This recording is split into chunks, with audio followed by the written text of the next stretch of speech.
Welcome to Moments with Marianne. This is your host, Marianne Pastana. And we're here today with special guest, Dr. Christopher Brooks, who's here to share with us his new book, Tales of Koehler Hollow, an African American family in rural Appalachia. Dr. Christopher Brooks is a professor of anthropology at Virginia Commonwealth University. He has produced numerous best-selling, award-winning publications focused on the African continent and diasporan experience. Dr. Brooks is an internationally recognized biographer who has authored a series of books exploring the HIV pandemic in Africa and America. His most recent book in this series that we'll be touching on today is Dual Pandemics, HIV and the Coronavirus in Several Kenyan Communities. So let's welcome to the show, Dr. Christopher Brooks. Thank you, Marianne. I appreciate your having me on. Well, what an honor it is to have you here and to discuss this book. I mean, I have to ask you, what inspired you to write this? Well, I met Naomi Hodge Muse, Mrs. Hodge Muse, through a mutual friend back in 2012. And she began telling me bits and pieces about her family history and like vignettes of this person and her family background and her great-great-grandmother, Amy Finney, who had been enslaved, and her grandmother and this person and what have you. And this started out to be a loosely connected group of 50 or so vignettes, but somehow that formula didn't work. And so I kept working with it. So it went through several iterations before it became what is today Tales of Koehler Hollow. When we talk about Amy's journey, what significance did that have in the writing of this book? It was kind of spiritual in some ways. Naomi took me to Mountaintop Cemetery, and this is a cemetery that has been long abandoned. And the last known burial there was her grandmother, Mama Rosie. And it dated from the late 1870s. So it was African American. And there were some stones, like brick-sized stones there, and I was aware of the history surrounding that. That's how sometimes formerly enslaved people were interment sites were marked. So I saw that. But then there were also proper markers there as well. Well, she took me to Amy's marker, and just somehow there was something otherworldly about that there was a responsibility that I felt that I had. And then the work took on a direction that it hadn't prior to that. So it was really Amy's story, but it's important for me to say the most important character in this book, particularly with regard to preserving those tales, would have been Amy's grandmother, Grandma Dolly. Please share with us about Grandma Dolly. What a remarkable person she was. Yes, Dolly Finney was by any definition a genius. She had a photographic memory. She also had the ability to cite Paul Laurence Dunbar, Shakespeare classics, the To Be or Not to Be, which she somehow knew by heart. And at the same time, she was a tragic figure in that time and in that era, African Americans were educated only up to the 7th grade. And then if you wanted to go to complete high school, you had to pay for it. Well, Grandma Dolly's father, Papa, or George Washington Finney, didn't have the means for that. So she, like many other African American women, became a domestic. And she excelled at it because she could command a certain price for it. But when I look back on that, she could have easily been an attorney or a judge or any number of things just based on her ability to acquire information and to remember it. And she is the one who passed on those stories to Naomi, who then passed them on to me as we began this work. What a remarkable mind. And for someone like that to have such a great memory to be able to pass on that family legacy. I mean, how important is that? Yes. So, how do these two very strong women continue to influence the family's legacy today, even in terms of the land? Interesting, but those weren't the only two strong women in that family. There were a number of them. Um, there was Naomi's aunt Woodsy, who, although the family was very religious, Woodsy was the youngest of George Washington Finney's children, and she would be defiant. She would wear culottes, and she would smoke and drink. And so she was a joie de vivre, if you will, when her father was expecting her to be a model of Christian humility, etc. But Woodsy also um, used one of the houses on that property as a drinking place. So that's just one example.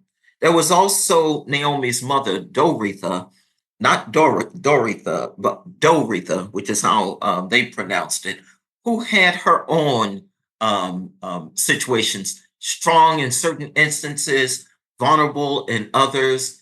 And then there was Naomi's great grandmother, Mama Rosie, who was the wife of George Washington Finney. All of them played a role, but it was Grandma Dolly who really played a major role in helping to shape who Naomi Hodge Muse, yet another generation of strong women coming from that family, into the woman she would become. Wow. That is just it's just remarkable coming from such a like a lineage of just strong women, and I think most people don't realize, like, during that time in history, I mean, it was difficult for women, and especially women of color, to do anything. I mean, you Oh, talk yeah. about the education, I mean, that's just a small portion. It's not like they had lots of career paths to take. Yes, that's correct. And even there is a concept in the Old Testament, and I guess it would be in the Torah as well, called the kinsman redeemer. And the kinsman redeemer was the typically a man in Jewish tradition, or but it found its way into the Old Testament as well. Typically a man who was the spokesperson for the family. He was typically the person who got family members out of trouble, or who cleared up debts, or assisted in some other way or another. Well, that's the role that Naomi Hodge Muse has played in this family, and not the least of which was, again, her commitment to seeing her family's story told.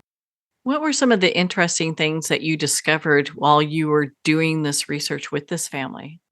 There was a story of Naomi's stepfather, William Estes Jr., but he was commonly known as Poke Chop, not pork chop, but poke chop. Okay, and so he was a hellion. He was in the U.S. military during World War II. He was a gunner, and some of the escapades surrounding him were just really incredible. But Naomi loved him as a father, and the bond between them was a very strong one, you know. And she really elaborates on it when he died. That what that experience was like, taking him to Mayberry, West Virginia, where he was laid to rest. There was also her uncle, Sonny Boy, James Alfred Finney, who was really a wonderful individual. They adored him. He was loved by his grandfather, Papa or George Washington Finney, his grandmother, and it was Grandma Dolly's son. And when he died, it sent the whole family into a tailspin, but particularly Grandma Dolly, because she really treasured this young man. And in the background of that is he was a young man was the Martinsville 7 case, that infamous case or miscarriage of justice, where these 7 young men and one who was in his 30s were put to death, executed for the sexual assault of a white woman back in the late 1940s. So you talk about that impact of that case on the family. How did they Yes. move forward? Well, Naomi's uncle, Sonny Boy, knew, in fact, a few of those young men who were put on trial for that. It was almost as if the entire African American community of that period was in some way put at fault or to blame. And so when Sonny Boy was able to be recruited or drafted by the U.S. Army, his grandfather, George Washington Finney, felt that that was kind of getting him out of that area. That would, in fact, be a good thing to have him away from all of that. Well, on that note, we're going to pause here for a quick break. We've been speaking with Dr. Christopher Brooks in regards to his new book, Tales of Koehler Hollow. You've been listening to Moments with Mary Ann. We'll be right back after these messages from our sponsors. Are you an author, speaker, or expert who is looking for more publicity? Visit radioguestlist.com and sign up for free interview requests from shows looking for guests. Radio Guest List is the #1 free booking resource for radio, podcasts, and TV talk shows who are looking for experts like you right now. Visit radioguestlist.com and sign up today to get the visibility you deserve. There comes a moment when you realize you're somewhere special. When you discover that each beautiful creature that you see has been rescued from a life of absolute horror and brought to this incredibly free place. Here's where their lives were forever changed and where yours will as well. Discover over 500 tigers, bears, and lions at the brand new visitor center at the Wild Animal Sanctuary just outside Denver. For more information, visit wildanimalsanctuary.org. Discover true freedom at the Wild Animal Sanctuary. It's one thing to become attached to your perfect home, but what do you do when that home becomes attached to you? A family in dire need of a fresh start, a mysterious house tied to the past. Buried deep within the foundation of the old Far Hill Manor lies a centuries-old secret. Dark forces or something stronger just waiting to be discovered. Caretaker, a supernatural thriller by breakout authors R.J. Halpert. Internationally recognized and award-winning author Judy Goodman works and teaches outside the box of limited thinking. Working with people from every walk of life, her goal is to empower you to be the best you can be, no matter what the challenge is. Born with the gift of seeing beyond our normal vision, she has an extraordinary gift of working with every challenge. Teaching beyond conventional wisdom, her work is described as life-changing. Visit judygoodman.com. That's judygoodman.com.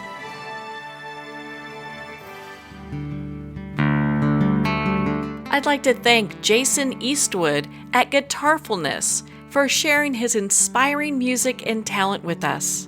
His music is known worldwide for cultivating atmospheres of harmony, inner peace, and clarity. Visit Jason's website at guitarfulness.com. Join his newsletter, be part of his community, and download his music.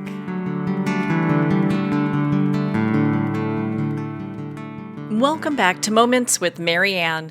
We're here today with special guest, Dr. Christopher Brooks, who's sharing with us his 2 new books, Tales of Koehler Hollow and Dual Pandemics. Before I went for break, we were talking about James Alfred Finney, who is part of the Martinsville 7's case. How did the family move forward from this? How the family dealt with it? Well, it was at a distance. This was before Naomi was born, but certainly her mother was alive at the time. And interestingly, even as I was working on this and researching it, there were people who remembered the incident who were willing to speak about it on the condition that their names were not used. There was only one person, Miss Alberta Wilson, who passed away earlier this year at 101 years old, who spoke on the record about that. And she just gave a perspective on that you did not or would not have gotten from the official accounts, if you will. By today's standard, it was definitely a miscarriage of justice, even to the point where the former governor of Virginia exonerated those young men for that crime as a result of a lack of due process. We're in this point in history where we're taking hard looks at things that have been injustices in the past and seeing how we can correct them and move forward. Yes, And indeed. there's this tradition of bootlegging. I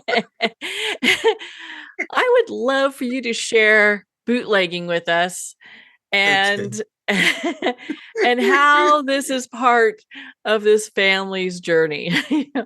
Well, when we think of NASCAR and, the races and what have you, even these major racetracks, well, that tradition can be linked back to bootlegging, and the bootleggers trying to outrun the law of that period. So they would develop these souped up cars in order to race. And there was a incident that Naomi remembers when she was young with her brother and sisters. And the person's name was Shadrach. Shadrach was a person who ran the bootleg from one place to another. And Shadrach was being chased by the local sheriff. And Naomi said that they were saw Shadrach speed by, and he performed what she referred to as a bootleg turn. And a bootleg turn is where someone driving a car makes a turn basically on two wheels, turns and moves back in another direction. And so the sheriff never caught up with him. And as he was going back, Shadrach tipped his hat and to the kids, and they cheered him on. Now, another medicinal aspect of bootlegging, which was, we call moonshine or corn liquor, or known by a number of names, was used sometimes for medicinal purposes. Let's say Naomi grew up as an asthmatic. Sometimes her grandmother would give her a little bootleg and put something else in it, and that would help clear up her lungs. And that was before the era of Primatine mist and those kinds of things. But it had other medicinal purposes, like they might get a shot of some remedy and would have bootleg as one of the basic ingredients to clear up something or to some other ailment. And there's a section at the beginning of the book where we speak about those remedies that were used in that era. That is really impressive, especially going back to a lot of this old, ancient, in many ways, herbalism approach to dealing with things, because, medicine wasn't around all the time. We had to come up with other things. True. And even her great-grandmother, Grandma Amy, who had been enslaved, had her own cures for things like childbed fever. And she was known throughout the region because she delivered children, black and white, what have you. It was oftentimes someone would come and get her to go, let's say, 25 miles away to deliver a baby. And she had this cure for childbed fever and several other things as well. So she was kind of renowned, even to the point where a physician came to the holler to ask her for her cure for childbed fever. And she just looked at him and said, no, so that was it. Good for her. We don't give away those recipes. But I mean, this book is so rich, not with just family history, but in many ways, American history. Absolutely. When we think about Appalachia, we think about hillbillies in West Virginia and what have you. And we don't think about that African American experience, but it was there all the time. It was also there. So can you share with us what the African American culture was like in Appalachia? Yes, it was a number of things. It's a strong gun culture, hunting culture, Of course, they experience things as rural people that those in urban areas didn't experience, but still very those tied to land, tied to family issues, and that could be across the board. Still, it was a unique experience in terms of the music that would be generated, along with several other cultural practices, like the homemade remedies, the hunting. Still, there were a number of taboos there. There was Naomi's, I guess he would have been her second or third cousin, Ronnie Lee, who turned out to be LGBTQ. And although Naomi was able to get him into the military at a time in the early 1980s, even then, that came with its challenges as he eventually contracted the virus, HIV. And things have changed so much, and thank goodness for that. It was we continue to grow and evolve as a people. Thankfully. So, what do you want readers and our listeners to take away from this book?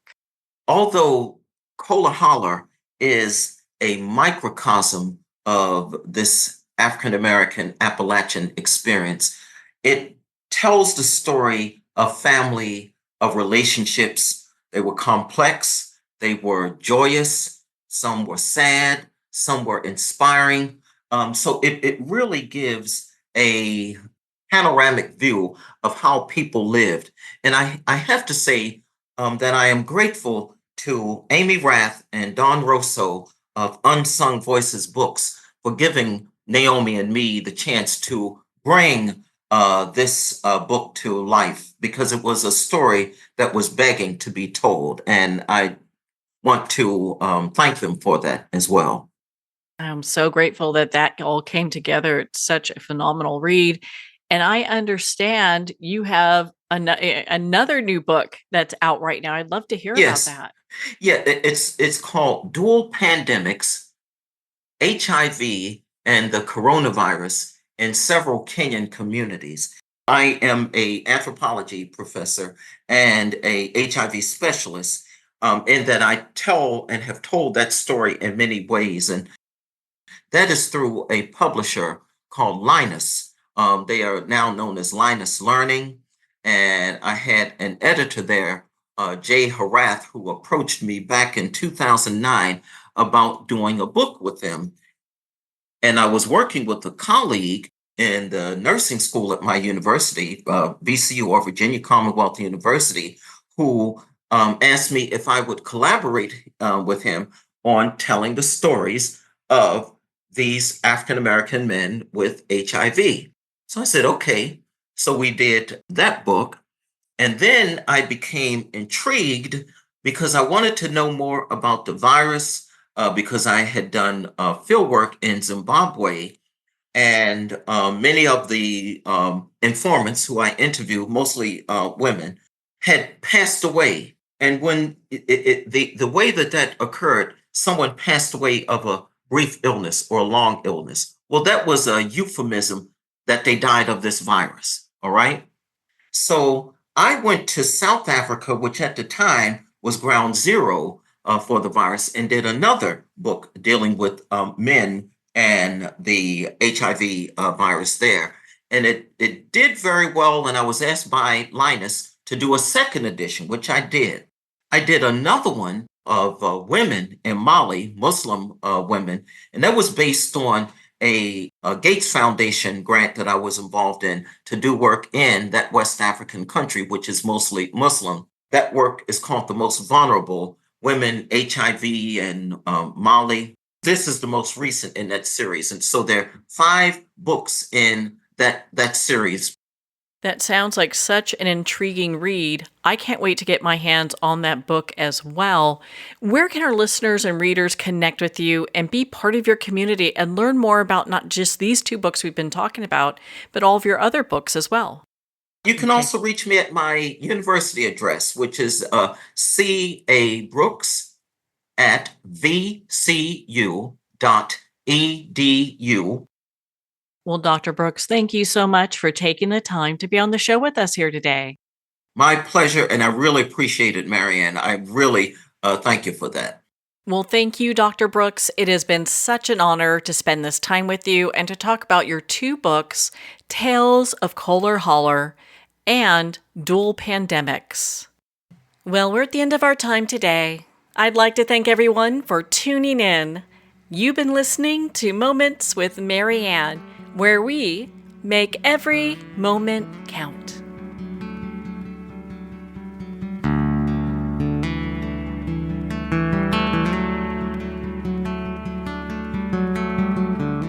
In a single moment, your life can change. Moments with Mary Ann is a transformative hour that covers an endless array of topics with the best of the best. Her guests are leaders in their fields, ranging from inspirational authors, top industry leaders, and business and spiritual entrepreneurs. Each guest is gifted and a true visionary, a recognized leader in her own work, and while teaching others to develop, refocus, and grow, Mary Ann will bring the best guest and sometimes a special surprise. Don't miss this. You never know just which moment will change your life forever. Make sure to tune in and visit momentswithmaryann.com for more information.